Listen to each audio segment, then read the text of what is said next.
Hi, friends. Welcome back to my channel. And a question I get a lot during the off season is, what are you up to? What are you doing? Sometimes people ask that in a hurtful way, but most of the time it's out of genuine curiosity of, since my schedule is so insane in August, September, November, December, yeah, during football season, what am I doing with the extra couple months in a year where things aren't that busy for me? I like to use this time by learning, vibing out, figuring out what's going on, catching up on the things I've missed, looking ahead.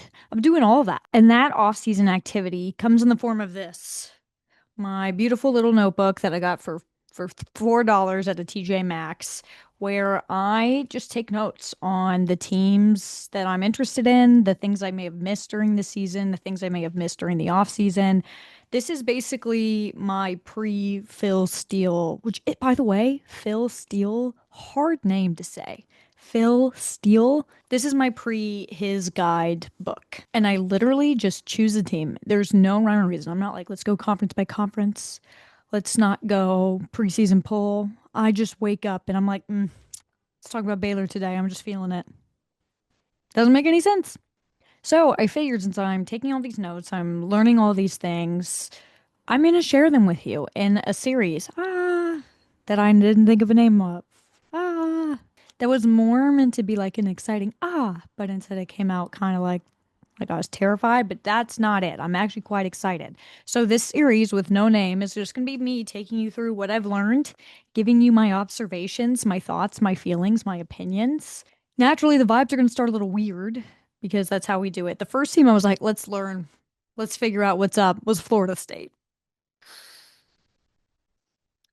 I must have been going through something that day.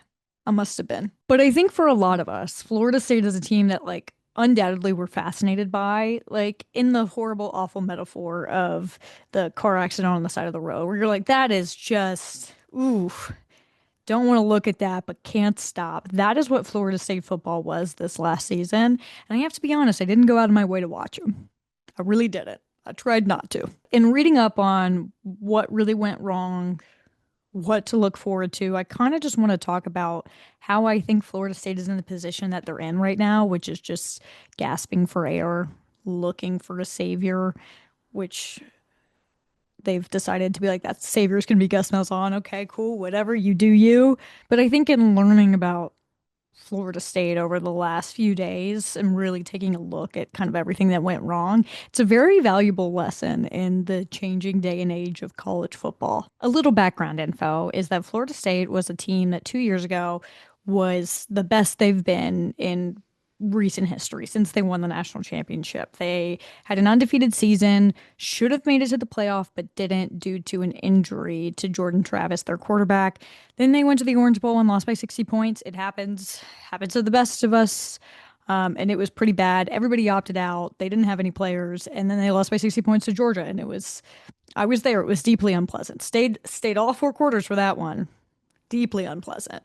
And so Florida State did what Florida State has done the last few years, and they've really, really hammered the portal and brought in a ton of new guys. And they were like, don't worry, we're plugging and playing and we're going.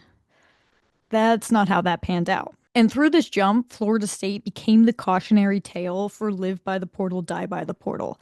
Because if you do it well, you can have an Ole Miss type of program where you really figure out who the right guys for you are and you win a lot of games.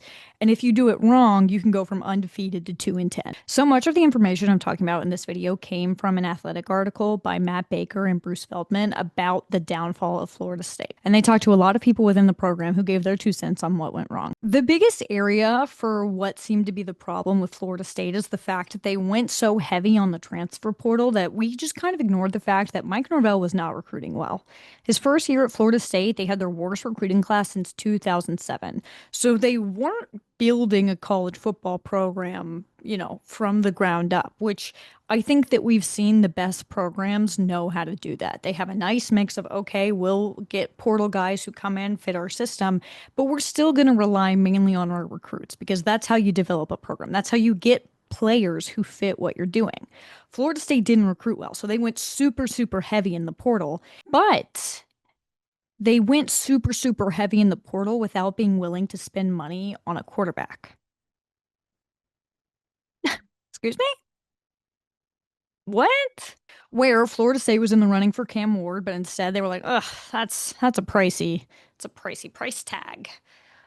I've heard this DJ guy is great.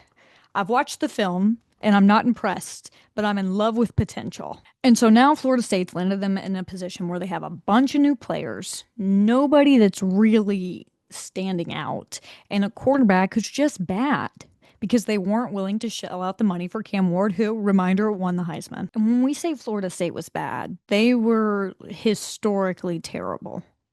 Here are some statistics for you from my book.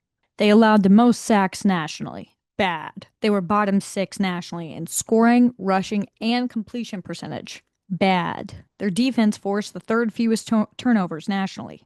Bad. Their special teams were second to last nationally in punt return average. Bad. Everything was terrible, despite the fact that they brought in a lot of new players. And why would you not believe that they would be better? You think about the Florida State team previously, all their best players were transfers. Jordan Travis, transfer. Jared Verse, transfer. Keon Coleman, transfer. They just missed this time around. It happens. Maybe not to this extent. Clearly, there were other problems. Clearly, a lot of things went wrong, but I think it's just a good lesson that the transfer portal is just a band-aid. If you have some underlying disease underneath, the portal's not going to do much for you. So now that we've established that Florida State was bad, historically bad, terribly bad, horrendously bad, what are they going to look like next year? What's going on there? Is this going to be even worse? I don't think so. For the main reason of it's going to be hard to get worse than that. Like, it's going to be really tough. And they have Kent State on the schedule, so that's like a win. So what Florida State did in response to this was, one, Mike Norvell gave money back, which seems to be a new phenomenon with coaches who aren't having a good time. Whatever, fine with me. And they pretty much completely cleaned house when it came to assistant coaches. They hired Gus Malzahn from UCF to be the offensive coordinator. Mike Norvell was a grad assistant when Malzahn was the offensive coordinator at Tulsa, so they have some experience together. Why I think they're going to succeed is because they brought in a quarterback that actually makes sense for the coordinator they've brought in with Thomas Castellanos from Boston College. And, reminder, he played for Malzahn at UCF for one season. He did transfer, but who hasn't transferred at this point? Castellanos gives Malzahn a chance to run an offense where the quarterback can actually run, can use his legs, can scramble, which Florida State was not good at last year. They weren't good at anything, but they weren't good at that either. It's an addition that makes sense. They've also added 38 other players. How much sense do those make? Nobody's got time for that. Where I really think Florida State made a positive improvement was the change in the defensive coordinator, and they hired Tony White out of Nebraska. I have watched a decent amount of Nebraska football the last few years, and despite what their record says, every single year, and it's funny every single year, they've consistently had a great defense. The black shirt defense at Nebraska is a real thing. They had a top 20 run defense, a top 20 scoring defense, and a top 20 total defense. And he brought some of those players and some of those assistant coaches with him to Florida State. And I think it works that Florida State is in Florida. That's why they call it Florida State, where you have access to top talent that can fit what both Tony White and Gus Malzahn are trying to do. So, what does that mean for you, Mike Norvell? It means start recruiting. I do think that Florida State can only get better from last year, so I think this is going to be a much better season for Florida State. I wouldn't even be surprised to see them jump up to 6, 7 wins potentially. But I think the real question is, has Florida State learned a lesson? Are you going to change your approach? Are you going to start recruiting? Are you going to make more thoughtful decisions in the portal? Not take who's available, but take who works for you. And Mike Norvell's got to figure it out, because Florida State doesn't want to pay a $40 million buyout. They don't. None of us do. None of us do. A&M probably likes doing it, but a good thing they opened up the season with Bama, so we'll be able to figure it all out. That's all I've got to say on Florida State, hopefully for a long time. Hopefully for a long time. This was a traumatic team to research.